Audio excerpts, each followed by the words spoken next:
এটা আসলে আমাদের কারোই করা ঠিক না। জি জি, এমনটা আমাদের দেশে হয়ে থাকে। তার কারণ হলো আসলে সত্যিকার অর্থে আমরা আমাদের সন্তানদেরকে সঠিক শিক্ষাটা, ধর্মীয় শিক্ষা দীক্ষাটা দিতে পারি না। এই জন্যই শেষ বয়সে এসে মা বাবা সন্তানের হাতে বিভিন্ন রকমের নির্যাতনের শিকার হয়। যদি সন্তানদেরকে দিনই শিক্ষাটা দেওয়া হয় তাহলে এই ধরনের সিচুয়েশন তৈরি হয় না।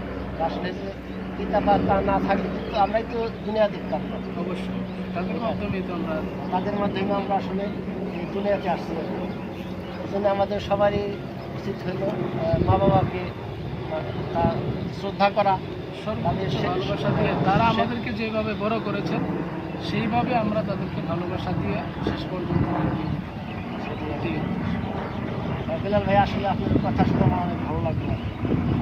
এখন হলো যে এখন আপনার যে দর্শকদের উদ্দেশ্যে আপনার আমি আগে একটু বলি, প্রিয় দর্শক মণ্ডলী, আপনারা সবাই আমার বিলাল ভাইয়ের ইউটিউব চ্যানেল এবং ফেসবুক পেজে সবাই সাপোর্ট করবেন।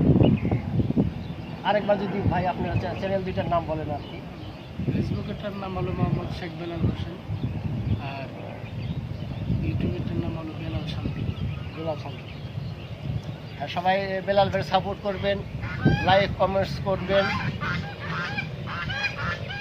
এই বলে আজকে আমি আলোচনা এখানেই শেষ করছি আর কি।